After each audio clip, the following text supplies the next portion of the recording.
Hi, everybody. Thank you for your patience.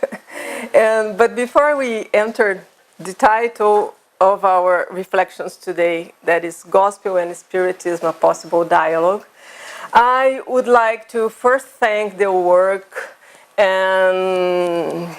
of dedicated Spiritists, such as Cosme Massi, Haroldo Dutra Dias, Saulo César from the Brazilian Spiritist Federation, and others for sure, because they seriously study the works of Kardec, the Gospel of Jesus, the history, the languages involved, and they share their knowledge with us.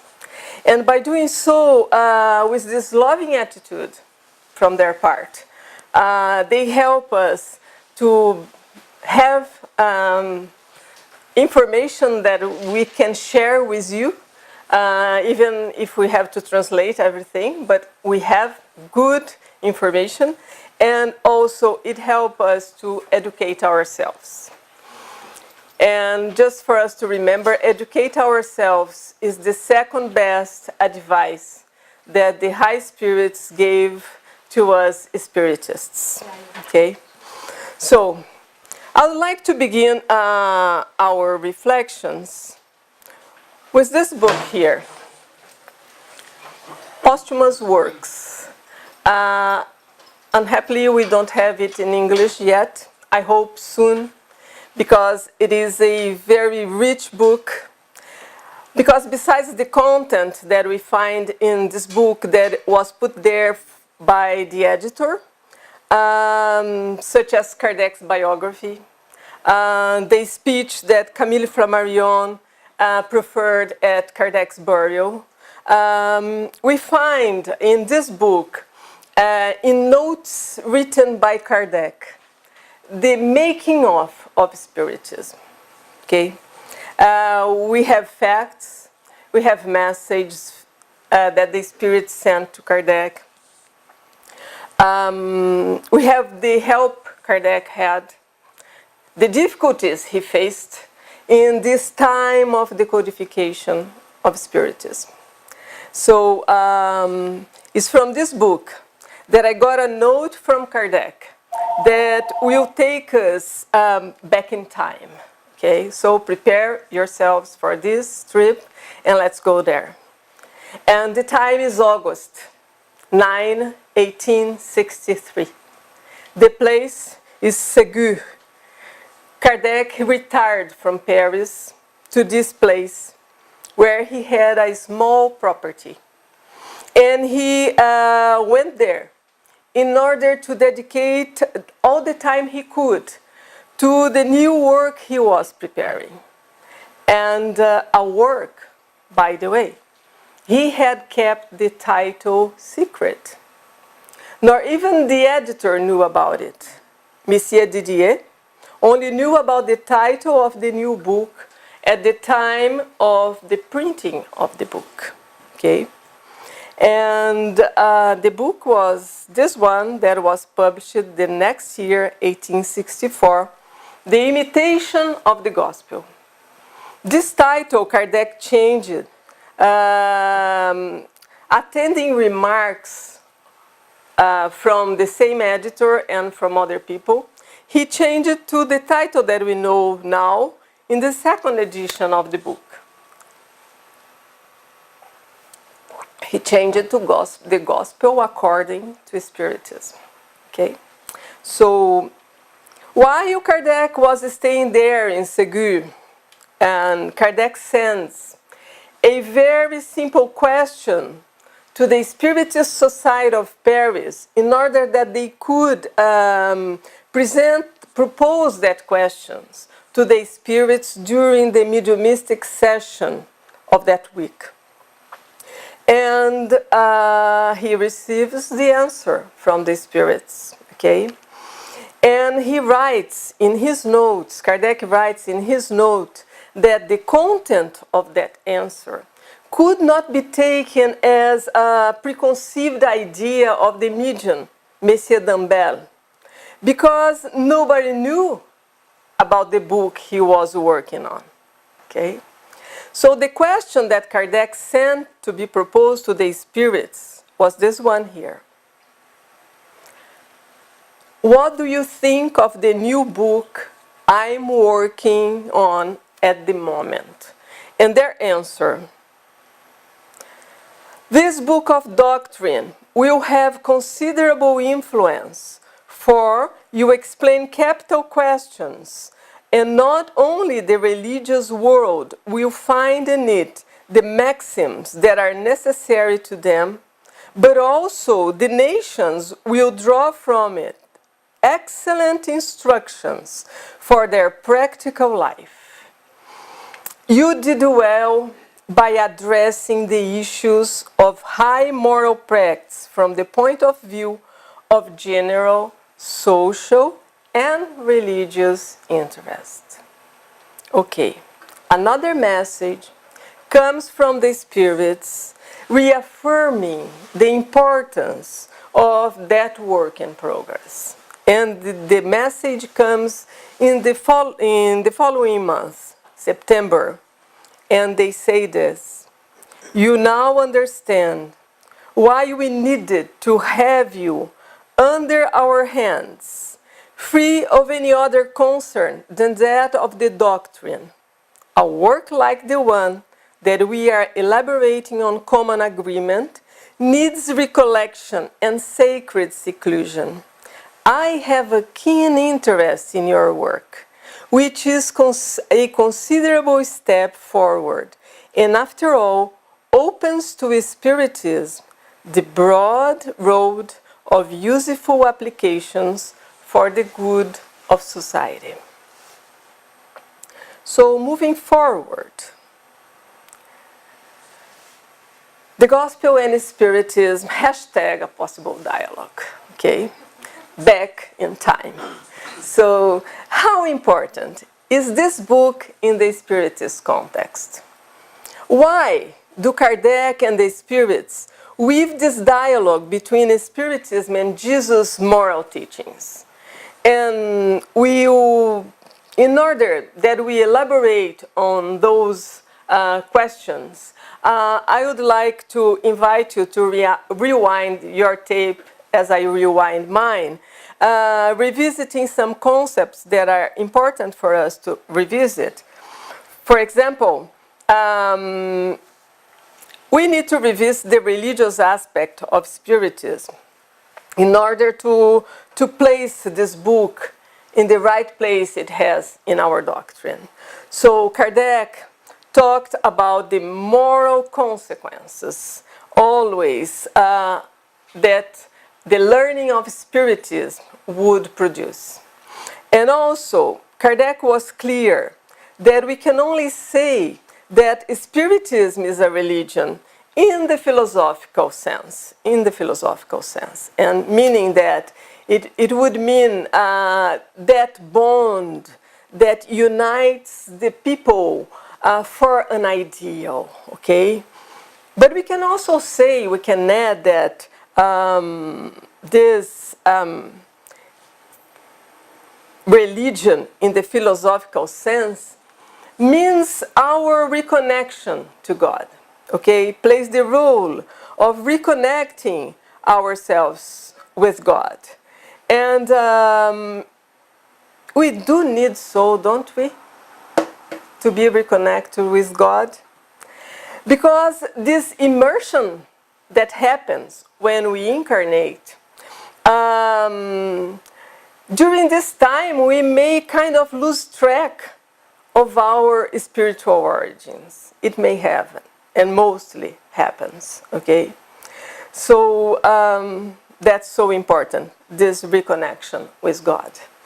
Also, let's rewind to talk about the Spiritist principles very briefly, just to remember that the principles in Spiritism, they are not preconceived ideas, okay? Nor was Kardec trying to build up a new religion, okay?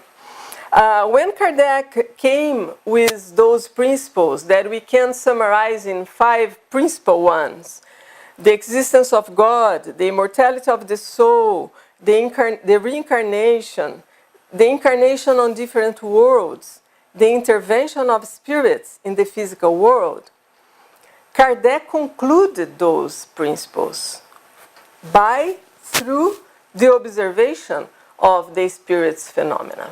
Okay? And what Kardec does is that he organizes the content in a logical order, because he wanted others to profit from that knowledge that he considered so important for him. So, and we can say that Kardec was a man of questions, many questions, okay? Some questions that Kardec proposed during those meetings, he proposed scientific questions. Others were religious. Others were philosophical and of practical issues too, okay? Kardec wanted answers for the many doubts that we human beings, we have. He wanted to know, where do we go after the death of the body, okay? Where were we before life?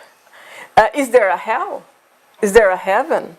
Why are there people that are so that suffer so much while others don't? Okay, so Kardec was not asking all those questions just for curiosity. No, Kardec was studying the subject. Okay, and he perceived that some answers demanded deeper reflections. So more questions. Okay. So, for example, as there are divine laws, the law of justice, the law of cause and effect, for instance, is there any enemy in my family? Have I murdered someone in a previous life that is living with me now? Okay? Questions. Have I been somewhere else other than Vancouver in a previous life? Okay? Why do I like some people and I can't stand others? Okay? So, from questions to questions, Kardec came to the point that all philosophers find themselves. After questioning, after reflecting, he came to ethics. What to do? What not to do? What I can do, what I shouldn't do. Okay? Those are moral questions. And that talk about duties, about our advantages, what is right, what is wrong. Is it good for me? Is it good for her too, for him? Is it good for the whole community? Okay? Summarizing, he came to the point that tells us that behavior is the key. Okay?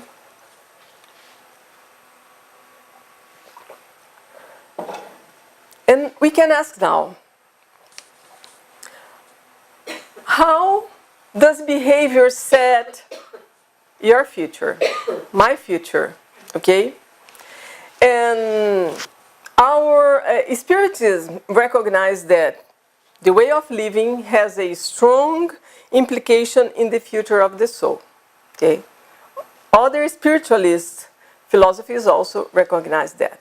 But for Spiritism, this implication is not to localize the soul in a specific place. Okay?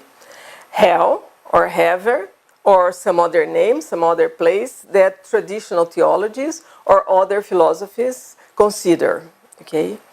For Spiritism, our behavior sets our state of happiness or our pain.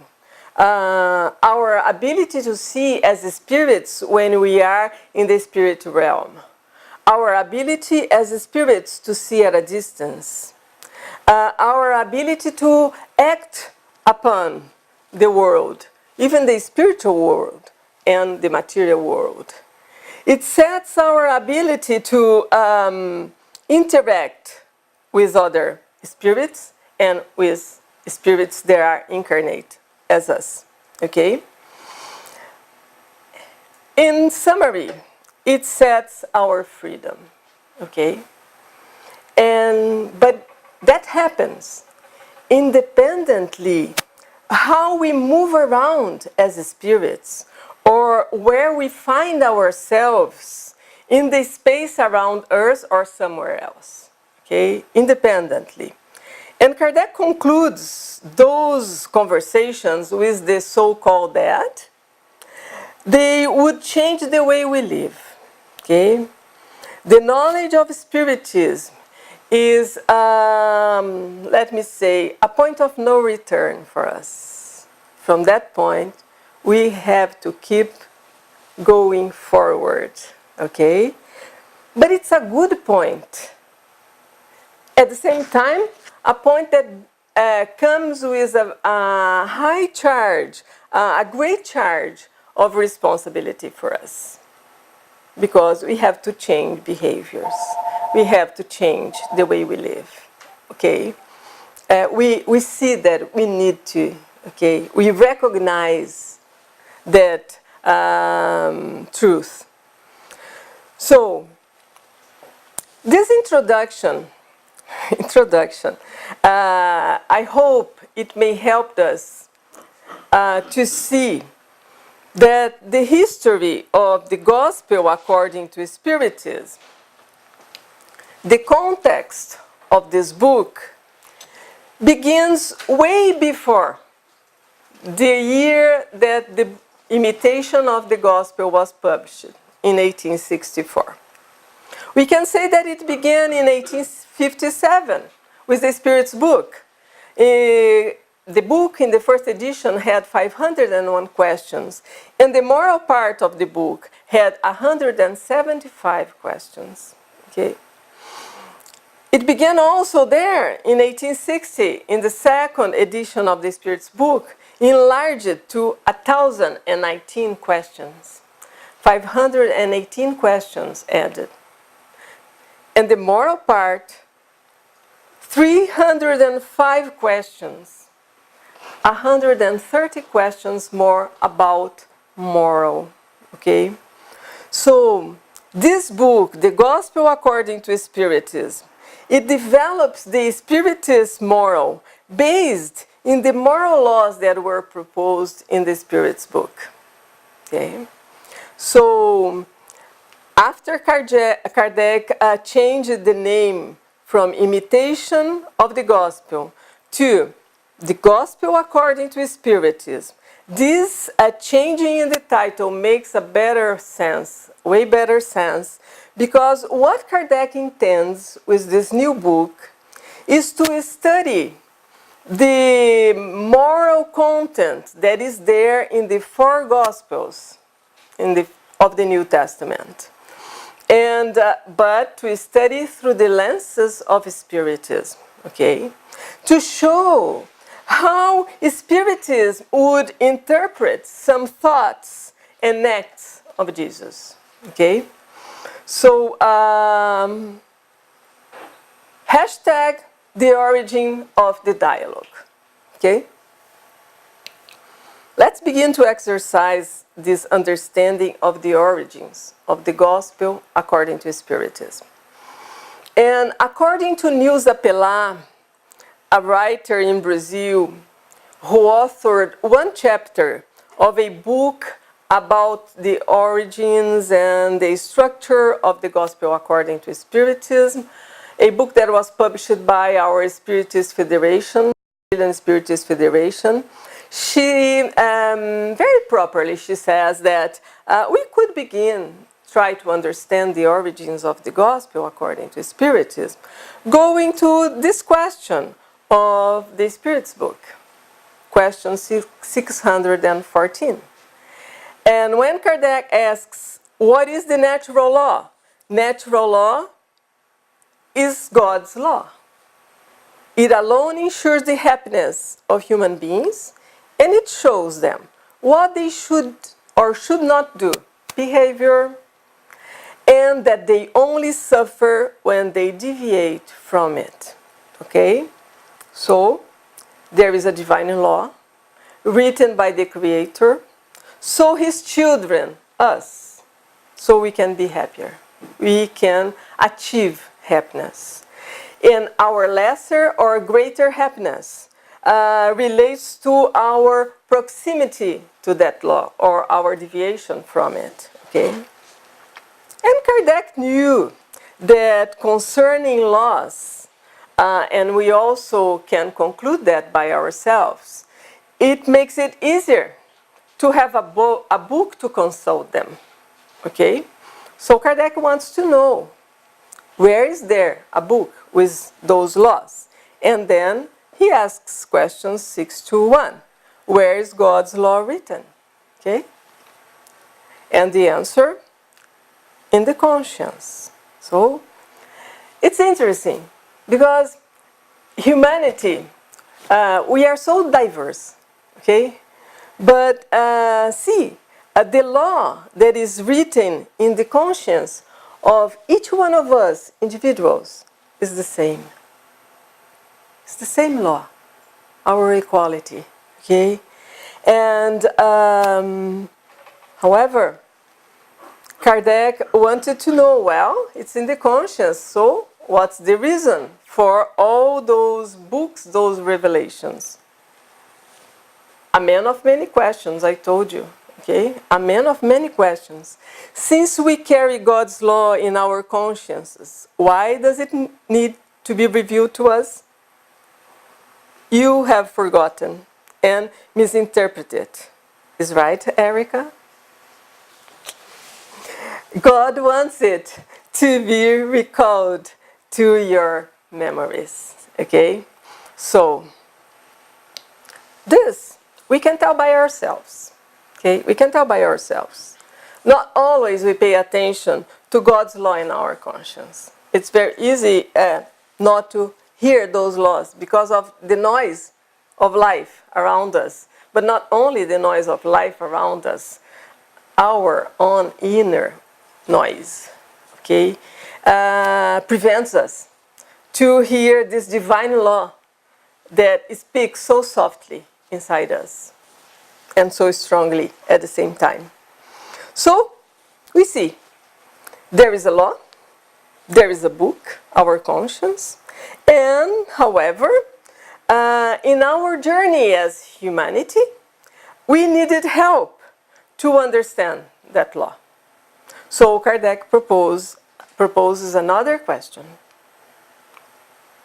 What is the most perfect type that God has offered to human beings as their guide and model? And the answer of the spirits is, look at Jesus. So now, we had the book, we had the law, we had the book, and we were given an excellent master that understood the law and lived by it. That's why he could be a model, okay? So, we may be now elaborating our ideas. Well, and if I had not had the chance to hear Jesus' teachings, to see his example directly, or maybe we had, we never know, okay? But the fact is, let's work with our fact now. Now, we have no memory, clear memory, if we were there, okay? So let's work with this situation. So, Saulo César, when talking about this topic, he brought an example to help us. And he said that when you miss a class in your school, in your university, what do? You borrow the notes from the ones that went to the class and took the notes the better they could. Okay? You had none, they have, okay? Well, we have many notebooks about Jesus and his acts and examples, and some of them compose the New Testament, okay? So in the New Testament itself, we have 27 notebooks with content, moral content, that concern our happiness. And those were recorded by people that lived closer in time and space to Jesus. Okay? We are not entering this topic today. It's a topic for a long lecture. Okay? But we have this. So, well, everything is there in the New Testament. Kardec was elaborating. Well, so why do we need Spiritism? If we can learn about Jesus' moral, that is such an important moral, if everything is there in the New Testament. Okay? That's what Kardec asks next. And he asks, what is the point of Spirit's teaching? Do they have anything new to bring to us? And this answer, I'm going to read this answer from top to bottom, because this is a very important answer for our reflections today. Okay? Okay, let me drink some water. Jesus' teachings were often allegoric and delivered in the form of parables, because he spoke according to his time and where he lived. The time has now come for the truths to be made clear to all. The divine laws must be explained because few of you understand them, and even fewer practice them.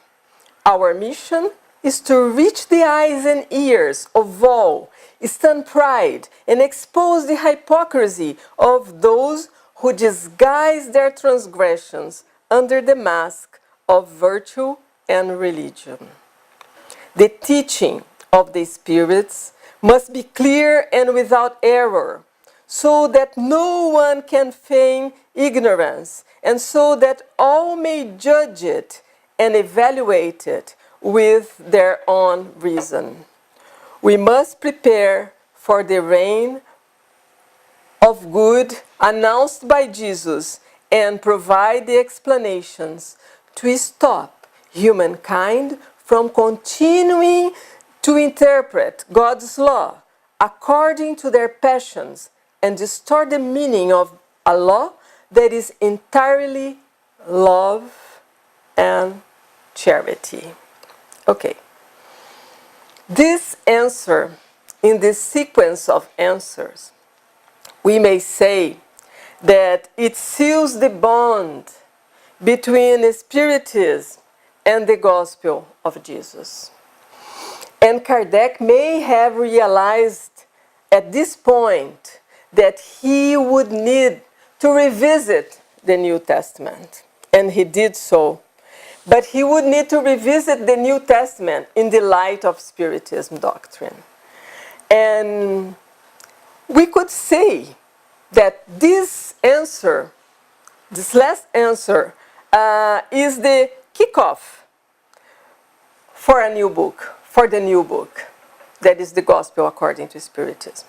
So much so we can say this, that because as this question 6 to 7, this question gives the content for the introduction of the Gospel according to Spiritism. If we go there to the introduction of the Gospel according to Spiritism, when talking about the objectives of that new book, Kardec says that Spiritism is the key to the Gospel's true meaning. And Kardec used this key very properly. And in order to understand the moral teachings of Jesus and also the life more thoroughly.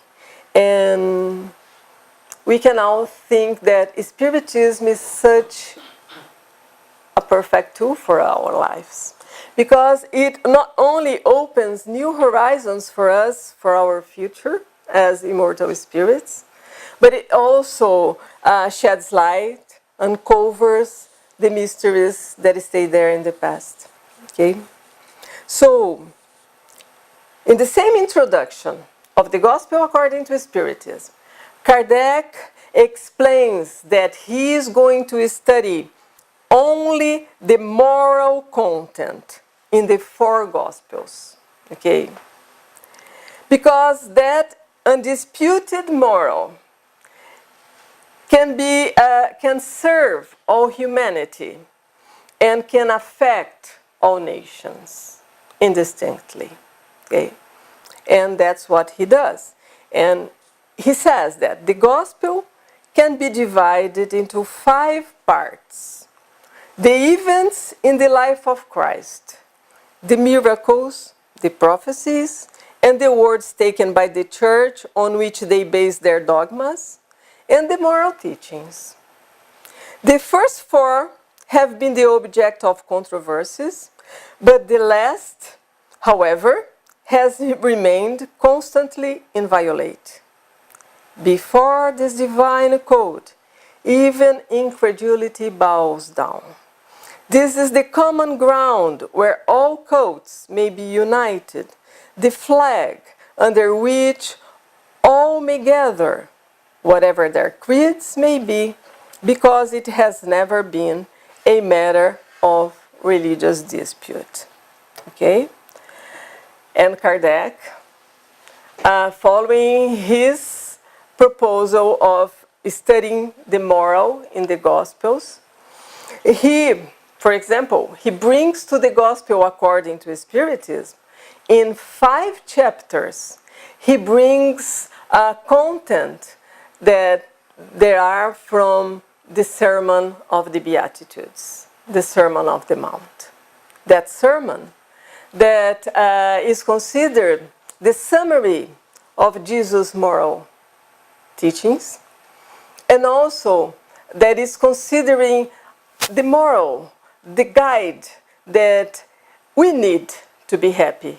Even if we lose everything else, if we have this code, we can keep following in our enlightenment. And that was said by non-Christian people, okay? So, now let's very briefly talk about the structure of the Gospel and its goals. One goal we have already talked about is that the Gospel develops the content of the moral laws that were proposed in the Spirit's book. And the second content is this. The Gospel, according to Spiritism, is the interpretation of Jesus' moral teachings. Okay? And the book comes in a didactic order.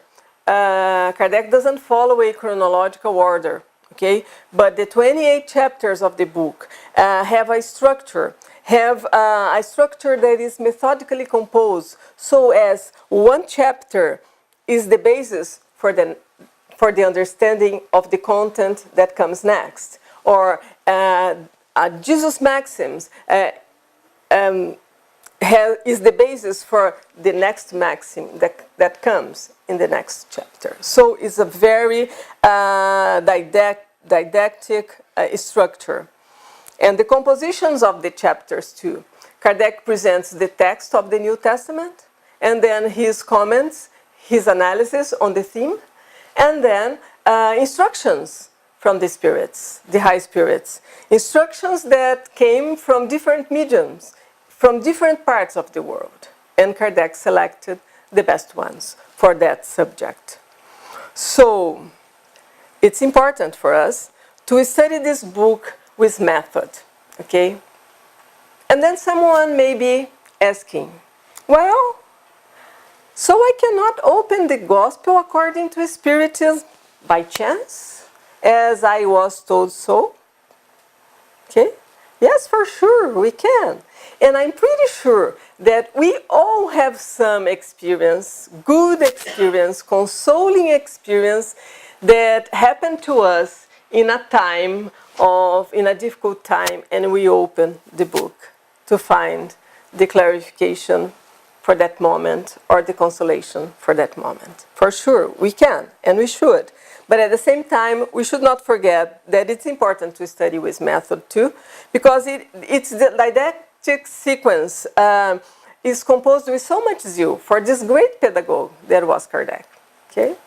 So, Let us give an example of this method. For example, Kardec begins the book with 4 chapters that are considered the basic ones, but we are not talking about them, all of them today. But let's see, the chapter 1, I have not come to destroy the law. What Kardec brings in this first chapter? Kardec clarifies the role of Spiritism in the study of the Gospels. And he shows Spiritism as a tool for the comprehension of Jesus' thoughts. Okay? And chapter 2, My Kingdom is Not of This World, Kardec brings the Spiritist conception of future life. And this concept of future life in Spiritism is what will help to interpret Jesus' thoughts in the light of Spiritism. Okay? Because we know that we have a different conception of spiritual life. And no heaven, nor hell, no specific places, happiness or suffering according to progress realized, and so it's different. So Kardec brings the explanation of future life according to Spiritism. Okay, and why is this a starting point? Why Kardec starts with these concepts? And Kardec himself, he says that he puts these considerations in the very beginning of the book because the certainty of future life and how it is are the foundations to support Jesus' maxims. And he is going to analyze Jesus' thoughts and acts. And also because he wanted to show that he was not presenting an authoritative moral, okay, but a moral based on its effects. And Kardec could observe these effects very well. When he talked, and he evoked and talked to the spirits of different states, good spirits, okay, criminals, repentant, and others. And Kardec realized from those talks that their situations, the situations of those spirits, were the result of the moral that they had or they had not lived by during their lives. Okay? So, moral has a great force in Spiritism. And we can say that, of course, others have considered moral important. Materialists consider moral important, defended moral, but in order to create a better society on earth. Okay? Other spiritualists also consider moral important for a better society and to bring us to heaven if we live well here. Okay?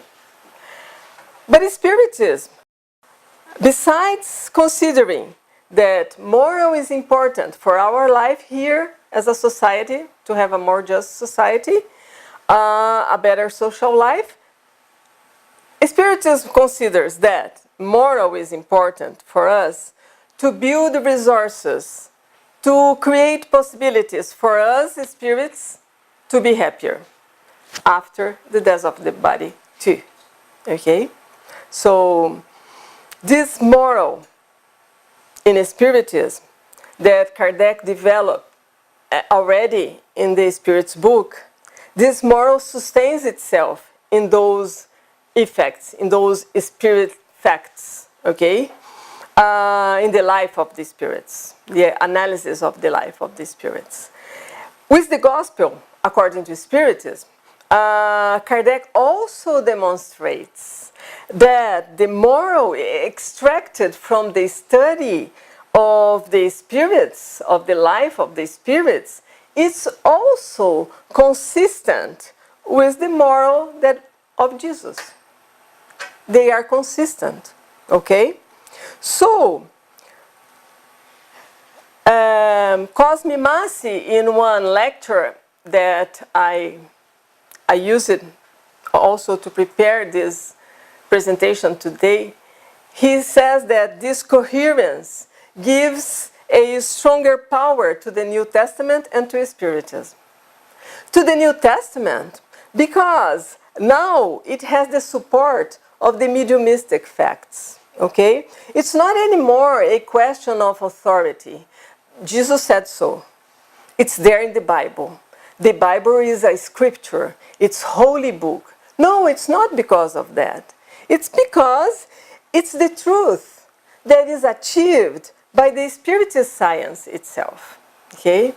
And also, on the other hand, it enhances the importance of Spiritism, this coherence, because we see that Jesus, this high spirit, anticipated a moral that would be later be studied and deepened by the Spiritist science. So it's this consistency very important for this book. When we study this book, it's very important to understand this consistency. So, coming to our end, the gospel is of great importance in the context of Spiritism. The gospel according to Spiritism is important. And according to Cosme Massi, he very brilliantly said this sentence, the gospel according to Spiritism is the moment the Spiritist science steps forward and coincides with Jesus' teachings. Okay? And also, the gospel according to Spiritism, we can use it as a very right and proper tool for us who are in search of our self-illumination. It will help us to change our behaviors, to better our morality, our own morality as spirits, okay? And also, it helps us to understand more clearly the grandiosity of Christ, but without all that understanding that in many times put people against the Christ, okay? So with all these explanations, we can understand the grandiosity of this Christ that proposed and lived by a moral that is the moral that is expected of a pure spirit. Okay? So that's one of the importance of this book. So, and we pray to God that this dialogue between Spiritism and the Gospel may be the flame that clear our ways to our superior goal, to our enlightenment, and that help us to dare being different. Being different, but not only because we want to be different, but for the love of truth. Okay?